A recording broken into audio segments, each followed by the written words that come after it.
They say gold comes in many forms, but intellectual property has highly risen in form of gold. And in our country, 50% of patent is where we stand, and we could grow bigger and better. Ladies and gentlemen, welcome to the Ugandan Podcast. My name is Brandy Valentine Azeirwe, Communication Officer, Ministry of ICT and National Guidance.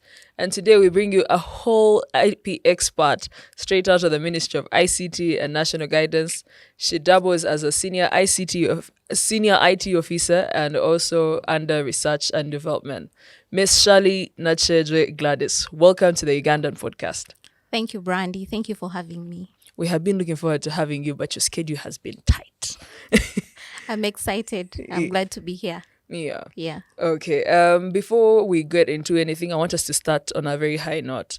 You were a man. You led the team that developed the intellectual property toolkit. Could you kindly give us an overview of the IP toolkit and for what purpose was it developed? Oh, wow. Thank you. Well, we developed the intellectual property toolkit for innovators as a guide to help support them while they are navigating the intellectual property landscape. So this toolkit generally helps them understand what IP is, introduces them to intellectual property, and then helps them understand the different types of intellectual property, as well as it's a step-by-step guide for them while they are registering. So it gives them guidance on the requirements for registration, and then guides them on what stages they are at when they submit their applications. So basically, the toolkit provides with them the knowledge and general understanding about IP, so that if you have a product or service, you can be in position to help yourself understand that, with this that I have innovated, I'm eligible for a trademark, I'm eligible for a patent, or perhaps I could go ahead and register for an industrial design and all. Yeah. Okay, that sounds very cool. And so what are the exact components of the IP toolkit? If you were to break them into like 4 major components, what would they be? Well, the intellectual property toolkit speaks about the emerging trends, because those are very key in the innovation landscape. And like, then like AI and like artificial intelligence, the gig economy, things to do with the metaverse and whatever is trending in line with artificial intelligence and the fourth industrial revolution. And then it also goes down to break the different types of the common intellectual property, things to do with copyrights, trademarks that are very common within our innovation landscape, patents, utility models, industrial designs, and as well as trade secrets. So after that, it goes ahead to help them understand what happens when you register. At what point do you publish? Do you make a publication? At what point is the examination conducted? And at what point do you receive the registration certificate? After that, it also gives you guidance on commercialization. Because what happens is that after you have received the certificate, it shouldn't be the end. You should not keep it in your drawer. But this toolkit helps you understand the various forms of commercialization options that you can venture into, so that you can make the best out of your IP. Yeah. You're sounding like an expert indeed on this issue. And I feel like commercialization makes everyone excited. And when you said, do not just keep it in your drawer, it reminded me of how they would keep our birth certificates and passports until you're eligible to do anything. So if you're able to put your IP or your patent or everything you get into motion, then it serves everyone. But Shirley, I want to ask, what was your motivation to develop the IP toolkit? Because I feel like we've been talking about intellectual property for a long time. And with you, is the first time we had a toolkit as a nation. It's for the nation, isn't it? Yeah. It's for innovators across the world. Across the world? Yeah. That's so cool. Okay, what was your motivation? Oh, well, basically it was about contributing to the existing efforts that are being made, because IP has been around for quite a long time. And a lot of efforts are being made by the Ministry of ICT through supporting innovators, but as well as by the Uganda Registration Services Bureau. So it's about us combining efforts, because as you know, our population in the country is quite huge. So the more you contribute, then the better you lead to the development of our economy. So the toolkit was put in place, and my motivation was to ensure that we create more awareness around intellectual property, encourage innovators that, IP is not complex. It's not this abstract term. So the toolkit helps, is in language that can basically be understood by a common innovator, someone from the university, someone in an innovation hub, and it helps them understand, break it down better. So it's basically providing awareness and contributing to the efforts that are being made by the government, the private sector, and development partners in line with intellectual property. Okay. Yeah. All right. So let us move a bit away from now the IP toolkit. Yeah. What are your favorite things about Uganda? Oh wow. Okay. Yeah. I caught you off well, guard, Uganda. Okay. Okay. Well, having traveled for and visited other countries around the world, Asia, Europe, some states in the US, you get to notice that Uganda is rich in terms of culture, as well as things to do with food. Uganda has a variety of food, to the extent that when you go out, you are limited to what you can have. So I think what is most favorite for me in terms of my country, I love the food and the innovation that comes around the food, in line with the different dishes that can be made. If it is matoke, you can prepare it in 20 various forms. Yes. Gonja, matoke, then yeah, you can roast it, boil it, steam it. Mpogola is what they call it. Yes. So yes, there is a lot of innovation around the food, and then also the culture and language. It's quite rich. Yeah. So yes, there is a lot to appreciate about my country. Okay. Yeah. So I'm pleased with your answer for sure, because we could share a few things that I also love about Uganda. But also I want to know, how is this toolkit going to assist organizations and individuals into furthering their career or their developments? Okay. Well, thank you, Brandy, for that question, because it helps me relay this information out to the innovators. Well, as they say that knowledge is power, surely if I give you the tools at hand, because it is something that breaks down, we have policies in place that are in line with intellectual property, but they're not broken down to, the common innovator. So how this toolkit supports them is, first of all, bringing this knowledge closer to them, so that they can know what to do, when to do, and how and who to talk to.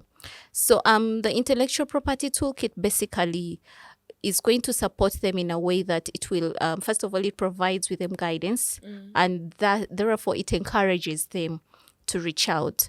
So when you get a chance to look at the toolkit, you will see that on top of just having the step-by-step guideline, but it also points you to where to go to. In Uganda, we only have one national intellectual property office, and that is at URSB. So it helps them understand that, well, I should not be scammed. In line with intellectual property, this is where I should go. If I need legal assistance, this is where I should go. If I need a consultation, this is where I should go. And I don't think there is more contribution I can make to you, for you as an innovator, other than giving you the knowledge and bringing it closer to you. So it also speaks about the common misconceptions around intellectual property, things to do with if I have an IP, then I am protected. But it helps them understand that, okay, well, you having your IP registered and you having a patent in your drawer is not enough. You need to be your own police. Just like if you have a piece of land, the government is not going to come and help you, develop your land, or help look out for the encroachers onto your property. But it is you as an individual. So it helps them understand these day-to-day things that ideally should be known to them. Yeah. When you said knowledge is power and you have to give people the tools so that they can develop that power, it reminded me of this I think it was a proverb people used to use at school. A bad workman always blames his tools. So if you give people the tools, they either use them for good or they don't. Yeah. Which brings me to really my last question on on the IP toolkit, because we're moving to the next topic on IP. Are there any future plans on decentralizing the toolkit? Because you're here at the Ministry of ICT in Parliamentary Avenue, and there are people who need it who are like in Kabale or in Kalisizo or wherever. So are there any future plans of decentralizing it? Oh, well, actually, the toolkit is online. Yeah. It's accessible online and it is freely accessible. Yeah. And we are distributing as many copies as we can to the innovation hubs that are countrywide. Yes. The ones that we are starting with, the ones that have direct affiliation with the Ministry of ICT and National Guidance. Yeah, and then of course, with more support, if we get more support, then we will have to make more distributions. But for now, it's available online on the ministry website and on the socials, my personal socials, and on different ICT related sites. Yes, yeah. Okay. Oh, and to get the toolkit on the Ministry of ICT, just go to www. Those are 3 W's. Yeah. .ict.go.ug, and then you'll find it. It's on the homepage. Okay, so thank you very much for bringing this IP toolkit to life. We appreciate it as a nation. Thank you. Now I want us to move to another topic. Uganda held its first IP conference, which was also spearheaded by you through the Ministry of ICT and National Guidance. The IP conference, how did that come? Like, what led to the conference? How was the conference? What is the way forward after the conference? Oh, yes. Yeah, we really had an exciting conference in Full April house. this year. Yeah, full house. Overboard. Yes. And well, what led to the conference is basically the aspect of creating a buzz around intellectual property and then, starting the conversation. Yeah. And encouraging innovators to take the next step. Because we've seen people develop, come up with very interesting innovations. We've seen cases of, the one who developed that electronic vehicle and then something happened along the way. So we want them to own their intellect, their intangible assets, which is IP, and then also take the next steps. The first step would be registration. But in case they did not know where to go for registration, the IP conference brought together all these players, the key players in the intellectual property ecosystem across the country. So we had the prominent legal KTA advocates. Yes. At the conference, of course, we had URSB, we had Ministry of ICT, we had STI, the Science, Technology and Innovation, and then we had various development partners and the innovators themselves. Yes. So it was like bringing together the different players so that we know who is doing what within this ecosystem. And we had very interesting conversations about, since we are advocating for digitization, for example. So what happens to the IP? Because we are exposing ourselves. There is a lot of digital trade, digital marketing that is happening. But what happens to the IP? There is a lot of innovations that are being created by artificial intelligence, So what happens? So who registers for AI, it's IP? Oh, well, that is a conversation that is actually ongoing. But the basic thing is that at the end of the day, this AI was created by someone, and the AI is designed with the knowledge of somebody else. So as AI, it cannot basically own intellectual property, but rather the person who has injected, if it is code or the codes and all.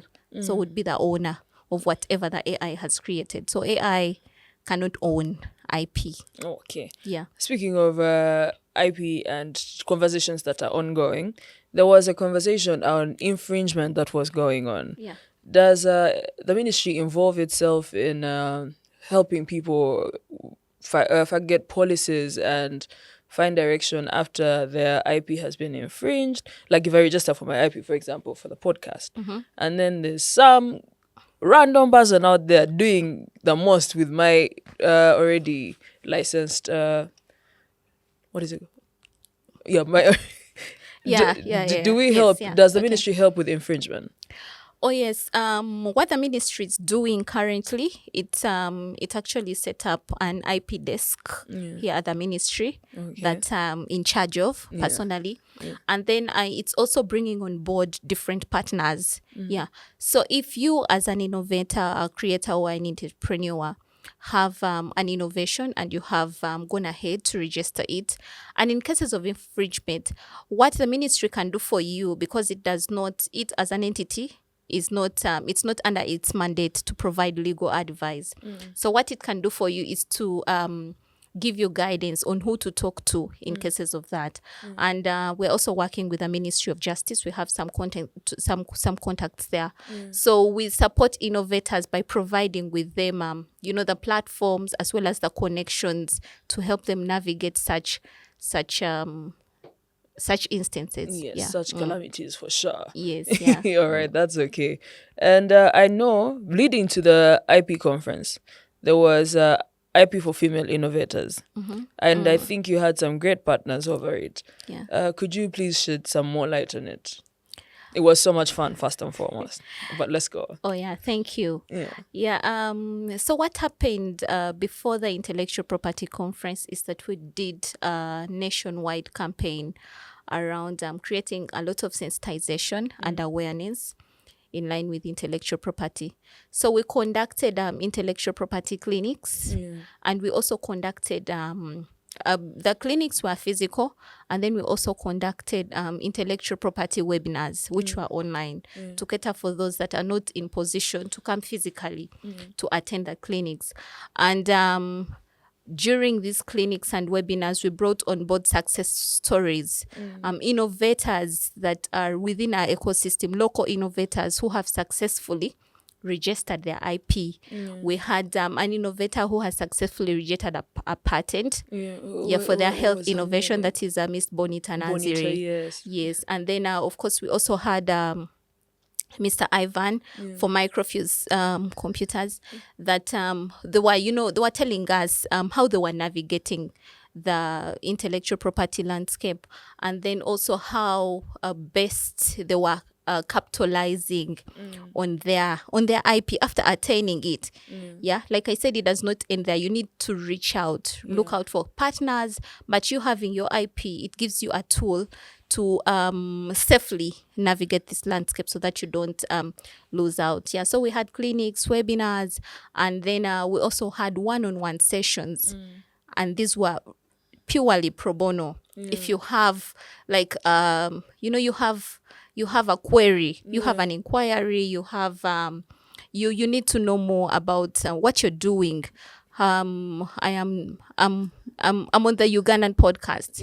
What is the Ugandan podcast eligible for? Do I register for copyright?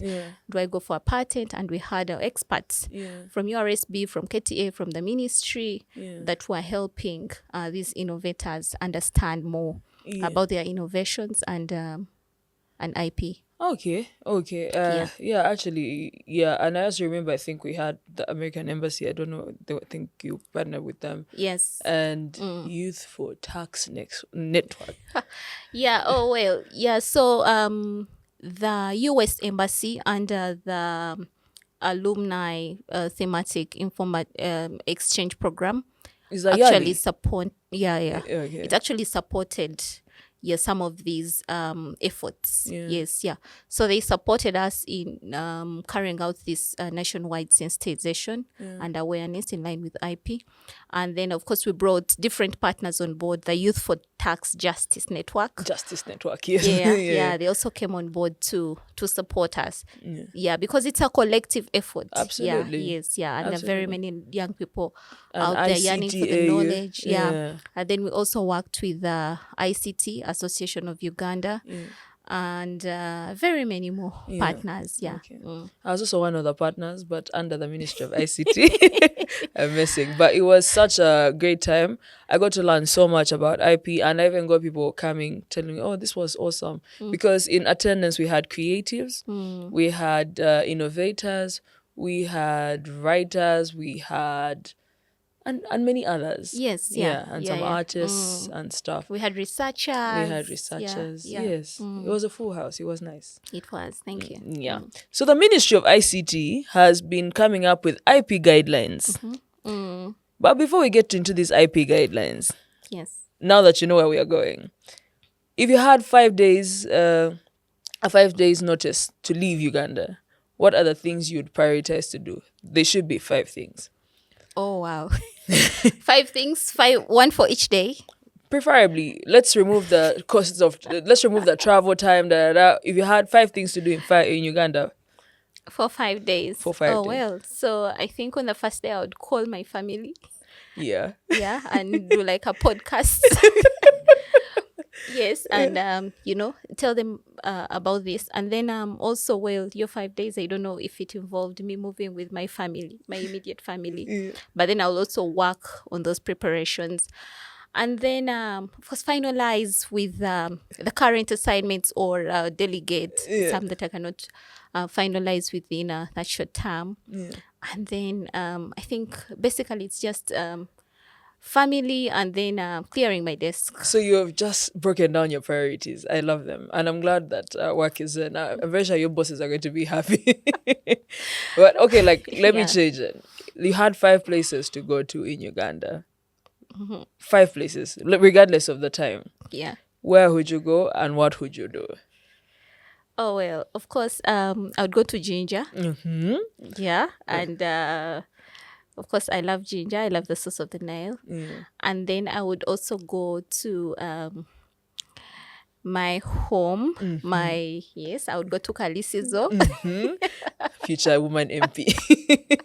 Yeah, I'd go to Kalisizo, and then I'm like, okay, well, but the thing is that it wouldn't mean that I would be living forever. So I think that's why I'm finding it a bit hard to say 5 things. 5 things. Okay. Let's settle for 2. You wouldn't even go to Aru Falls in Gulu. No. You add us the 2 as we come to the end. But now I want us to move to the intellectual property guidelines. Who is coming up with these guidelines? Why are they coming up with them? And when are they going to be ready? Oh, yes. Well, the guidelines are going to be ready anytime soon. Okay. We have been working on them for almost a year now. Yes. And it's the Ministry of ICT and National Guidance coming up with these guidelines under the Department of Research and Development. Well, these guidelines are basically to provide with the innovators a structural arrangement, because the Ministry of ICT and National Guidance, one of its mandate is to provide a regulatory environment, an enabling environment.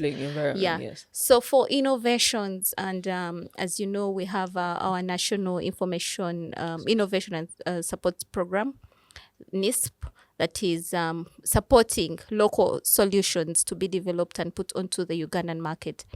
So there are issues to do with ownership. Who owns the copyrights? Who owns the IP or the patent, if we've gotten a patent out of the applications that have come up? So that issue of ownership is really key. So these guidelines are coming up with a unified structure, so that if you know that you are getting into a partnership with the Ministry of ICT to develop for us a system that is going to provide business registration across the country, you know that, okay, you as an innovator, I'm giving an example, you own maybe 30%, and then 70% ownership is going to the government, because the government's priority is to promote innovation across the country. Correct. So we are eliminating the future of you owning everything and then are not supporting the growth of technology within the ecosystem. So those are some of the things that the guidelines are speaking to. The issue of co-ownership is very key. Of course, they're also emphasizing the issue of commercialization. If you have your IP and you're not fully utilizing it, the government is going to pronounce itself that, will have a right to pick it up and put it in the marketplace.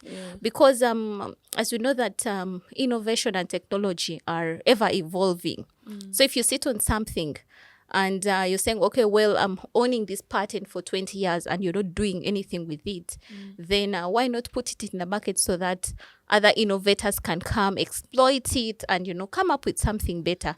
We've seen our transformations from Kapesa to smartphones to, to folding phones and to all iPhones. that. To iPhones. As an Android user, you're really using this iPhone. To Samsungs.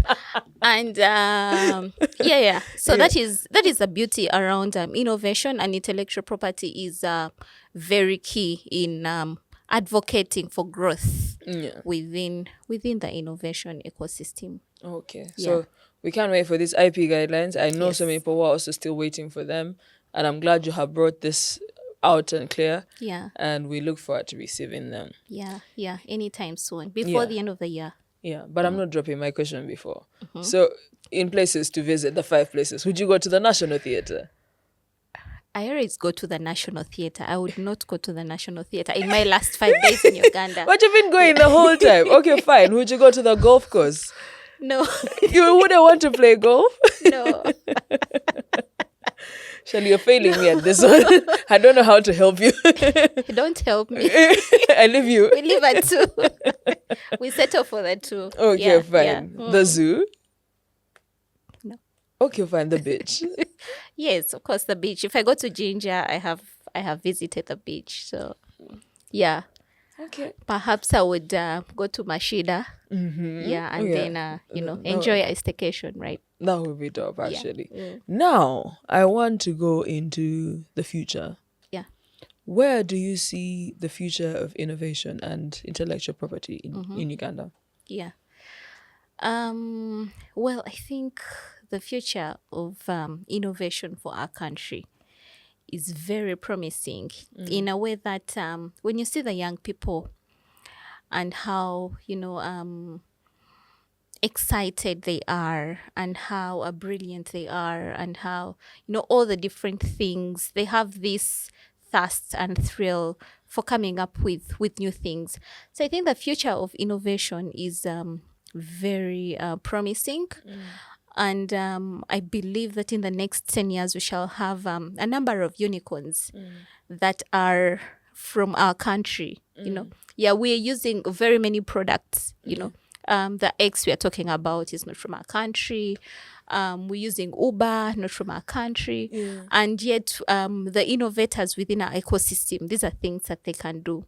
So I believe that in the next 10 years, we shall have, for the very least, at least 50 products that are being used globally, Yes. And then with these new efforts that are coming up with promoting a lot of awareness around intellectual property, but because IP is the only tool you can use to trade. Yeah. Yes. Yeah. If you're getting into a serious, partnership or collaboration with a partner who is serious about scaling your product on a global market, then you need to have ownership, or else you would not be trading anything. Correct. Yeah. Yes. Yeah. That's actually very true. So, as the Department of Research and Development, apart from intellectual property, what is cooking inside there? Oh yeah, supporting innovations. Basically, we work with. It's the department in charge of supporting ICT products. Yes, and then we are also working with the regional innovation hubs. Yeah. Yes, yeah. So under the department, we facilitated the establishment and then operationalization of the regional hubs in Kabale University, Soroti University, Muni University. We are working with Mbara University. Yeah. We are also working with Makerere University and, of course, our National ICT Innovation Hub. Yeah. And then we are also making efforts to do with, promoting digital transformation across the country. Yes. Utilizing the digital transformation roadmap. Yes. Yeah, what are the pillars of the digital transformation roadmap again? Okay, well, we have innovation and entrepreneurship, Yeah. digital skilling. Yes. Then, of course, we talk about cybersecurity and data protection. Yes. And then, infrastructure support, because that is very key. Yeah. And then, Yiki's department. Yiki's department is services, digital services. That's a good one. Yeah, digital services. Yeah. So us supporting these local innovators is basically encouraging, the establishment of ensuring that all services that are being provided by the government are online across the country. Yes. Okay. So how many districts have you been to in Uganda? Not so many. Yeah, I think I've been. We can list them, since there are not so many, I mean. Oh no, but I think I have been to approximately 30. Okay, Uganda. we can list that. Yeah, Let's list 10. apart from passing through, but Not places say you've actually visited. been. Yes. Yeah. One.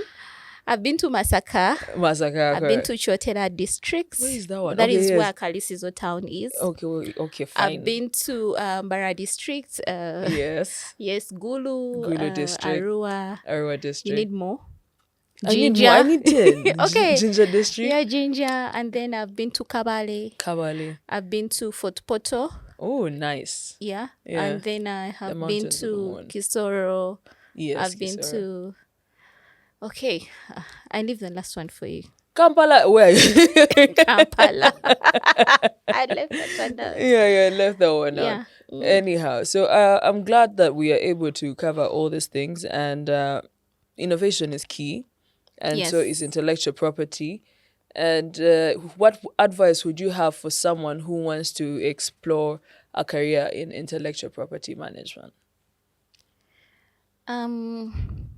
Okay, well, of course, you have to first get the knowledge. Yeah, if you want to pursue a career, and then look out for the different programs that are in line with what you want to pursue. So with IP, you need to, of course, get affiliation, and with URSB, with the Ministry of ICT and National Guidance, and then get knowledge around the regional, regulators in line with IP, that is ARIPO, the African Regional Intellectual Property Office, then WIPO for the world, the International Intellectual Property. And then you can also keep getting updates from USPTO, that is the Intellectual Property Office in the United States. So basically, I think it's quite easy currently. So it would be easy for them because all this information is actually out there. So they just have to pick the interest and look out for these opportunities, go attain the knowledge, and then come take up the spaces. Yeah. Yes. Yeah. Members, this information is coming from a world-class expert. Okay, because also I would like to let you know that last year, 2022-2023, Shirley was voted among one of our best employees of the year. Yes. So this is very important information. 23-24. 23-24. Yeah. Actually, 23-24. Yeah, Yes. yes, Okay, yeah. fine. I forgot. I'm sorry I put your year behind. But yeah, she was among our employees of the year here at the ministry. Which brings me to my next question, close to last.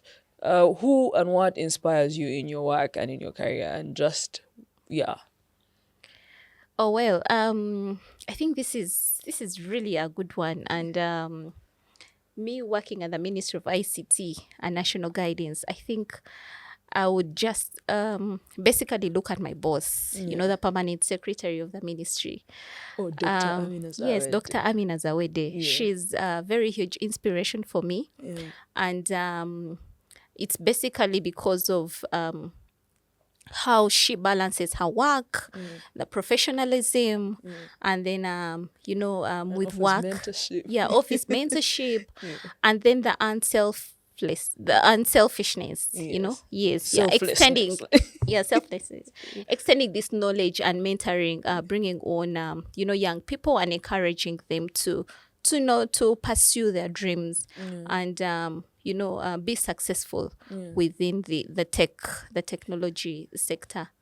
Yes, yeah. That's true. She always encourages us to put our best foot forward. Yeah. Yeah, but what else inspires you? There is more. There must be more. Oh well, I think thinking out of the country, I think if we're talking about personalities, Yeah.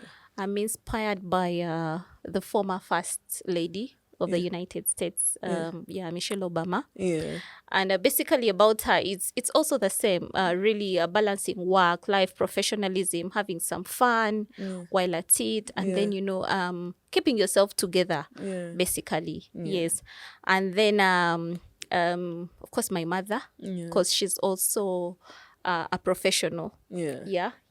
So looking up to her and picking as many inspirations from her. Mrs. Mebo Semuju. Yeah. Yes, yeah. Okay. All right, ladies and gentlemen, this has been one of those career episodes, and where we inspire to aspire before we expire. So, do we have this is the question. I'm failing to frame it. As we come to the end of this episode, do you have any words of hope, encouragement, or love to anyone listening to you or watching you on the Ugandan podcast? Oh, yes. I think hope is that the future is bright. And encouragement, love. Okay, well, let me just put it this way. To the young people out there, especially the women, I like encouraging women more. Come take up the spaces. The spaces are there. And you can do the job if you have attained the knowledge. You need to attain the knowledge, and then while you get the positions, you need to make sure that you do the work, that it comes with, so that you can, pave way for the ones that are coming after you. Just like the way has been paved for us. Yes, we no longer have to prove so much of ourselves that even women can do this. Yeah. So even the young people, when they come into the spaces, they should, do the work, so that the ones that come after them can also take up the opportunities. They should let the day know that they have landed. Most definitely. Yeah, we had a mentorship program here earlier, and we had one of our facilitator. Our facilitator told us, don't just wake up anyhow. When you wake up, let the day know that you have landed. Yes. You don't land in the day. Don't land in the day. Yeah, but Shirley, before we go, you said you're inspired by these people because you create a balance of work and fun and mentorship and Who are your top 3 Ugandan artists? Wow. I have coached you, by the way. You can't even run. Oh my. Top 3. Okay. Yeah. Oh well. Of course, since day one, since I love music, I love Juliana Kanyomozi. Oh yeah, she's such, yes, and then of course 3, yeah. Then I love Shiba Karunji. The queen has the queen Kama. has Queen Kama. Yeah, she inspires me so much in talking about work and how much work you need to put into it. That is why I love her, because she puts in the work. And she has her own businesses aside from the music. Yeah, she's very entrepreneurial. Yeah. And then Kenneth Mugabe, because of his acoustic, blend that he brings into the industry. Yeah. And then one more, Rema Namakula. When I asked you for 5 places to visit, you had only 2. Now you want one more artist. Okay, I'm giving you 2 more. Rema, okay. Rema. I'm giving you one more. Another and one more. Yeah. Okay. Now I'm lost. Now you're lost. Yes. King Saha. King Saha. Yeah. Oh yeah. He's such a melody, actually. Yes. So Shirley, this conversation, I'm very sure after listening to it, I think I'm more of your friend than your colleague, because you have broken it down really. So where can one find you on the socials? On LinkedIn, it's my name's Shirley Gladys Nakyejwe. On X, it's Shirley-Gladys, but the Gladys is IR. Yeah. And then I'm on all socials, Facebook, Instagram, and it's basically my name. You just type Shirley and then Shirley Gladys, and then that will be it. She's also Googleable, so there's also that part. Yeah. You can also look me up on Google. We can also look. Shall I stop taking us for granted? But yeah, she's Googleable as well. And my name is Brandy Valentine Azeirwe. I've been your host today. And this podcast, the Ugandan Podcast, is proudly brought to you by the Ministry of ICT and National Guidance. And in here, we discuss everything Ugandan for every Ugandan by Ugandans and friends of Uganda. So catch us at MYCT_UG, and you can find me at Valentine Brandy or Brandy Cool. No, but just look for at MYCT_UG. That is the one you need to know. We have been happy to be here with you and our guest, Shirley. Do you have any last words? Thank you for having me. This was really good. And looking forward to transforming the Ugandan innovation ecosystem. And we say all this for God and our country. Bye. Bye.